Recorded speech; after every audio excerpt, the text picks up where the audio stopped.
All right, we're here today to talk about National Patient Safety Goal. Why do we have National Patient Safety Goals? Joint Commission developed these for accredited hospitals for areas of concern regarding patient safety that they've seen across the nation. And these goals are important to follow to ensure our patients receive the quality and safe care that they deserve. Preventing mistakes in surgery or universal protocol is the National Patient Safety Goal that I chose. The National Patient Safety Goal was developed to assist in ensuring that our patients have surgical procedures done on the right patient and also on the correct body part. And this also applies to any area that does an invasive procedure, which could be cath lab, interventional radiology, emergency department, or even on an inpatient floor. If there is an invasive procedure done, then we need to follow these steps of the universal protocol. The goal was developed to assist in decreasing harm to patients in the surgical area, and as you'll see in this presentation, wrong site procedures are still a problem today. And the National Patient Safety Goal has 3 aspects to prevent wrong site and wrong patient surgeries. The goal was developed to minimize devastating effects from doing surgery on the wrong patient or a wrong body part. The Universal Protocol has 3 different processes that we follow, and all 3 of these are part of the Universal Protocol. And the first one is called UP010101, and this process entails the pre-op nurse completes a checklist with the patient to ensure that we have the right patient. They verify the date of birth, that they have the correct surgery to be done, and what body part or area that the patient understands that the surgery is to be performed on as well. Then you have UP010201, which ensures that the surgeon marks the surgical site, usually by an initial, where the surgery is to be performed. And then UP010301 is the timeout procedure, which is done for each case. And we'll go through this after a case study, and we'll discuss each of these. In this case study, a 56-year-old man presents to our pre-op area to have arthroscopic knee surgery on the right knee. He was dropped off by a friend because this is an outpatient procedure. It's not done under general anesthesia. The patient was given light sedation, however, because he was very anxious before the pre-op checklist was done.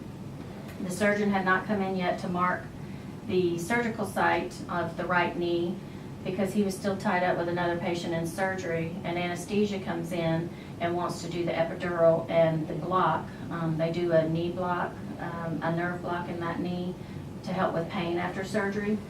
So he comes in to assist and the nurse and the physician anesthesia does a timeout for the epidural. However, and it went well, they decided to block that knee. They turned the patient over, and due to the fact that the patient was not awake, the second timeout wasn't done and that site wasn't marked, the patient actually got a nerve block in the left leg and left knee instead of the right knee. So they had to stop the procedure, contact the patient's family, contact the physician and let him know, and then they had to perform the block on the correct knee, which is the right knee. As a result of all of this, the patient had to be admitted overnight when usually they go home, simply due to the fact that he would not be able to get up without assistance because he had a block in both knees, and until the nerve block wore off, he wouldn't be able to get around by himself. And the reason I chose this National Patient Safety Goal in this case study is because this actually happened at this facility on October 11th.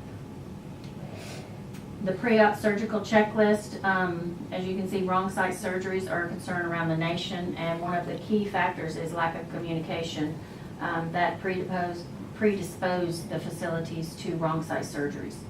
A pre-procedure checklist was developed with the World Health Organization along with Joint Commission to decrease the number of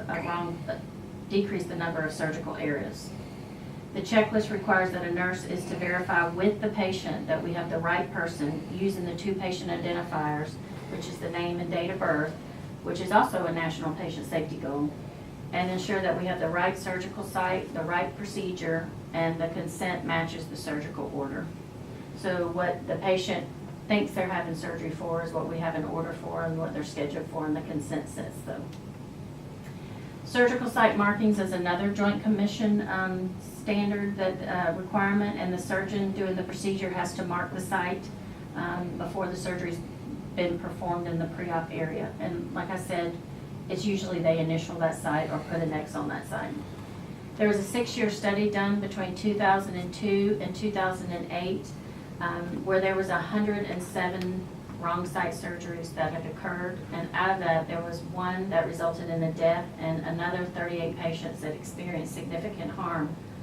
The study showed with surgical site marking that it did decrease up to 65% of wrong site surgeries.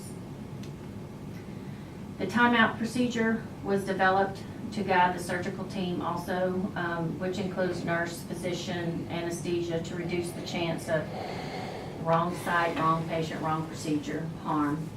This whole national patient safety goal was developed in 2016, and the timeout requires that all team members in the OR or suite stop everything they're doing and that they confirm that we have the right patient, the right surgical site, and the right surgery is being performed. And it's also done in the pre-op area before they do like the epidural block, and then in OR before the procedure begins. In this case study that was presented today, we see that there are several aspects of the universal protocol that were not followed. The patient was sedated actually before we were able to do the pre-op checklist. The surgeon did not come and mark the surgical site in the pre-op area, and the timeout was, as it was done for the epidural, it was not done for the nerve block by the nurse and anesthesia. Consistently following the universal protocol for surgical safety is a top priority, and we would ensure that we're giving quality and safe care to our patient. This patient, thankfully, had no devastating or harmful effects from the protocol not being followed and was discharged the next day. But as you can see, it is vital that we follow our national patient safety goals to ensure our patients have safe care while they are safe while they're in our care.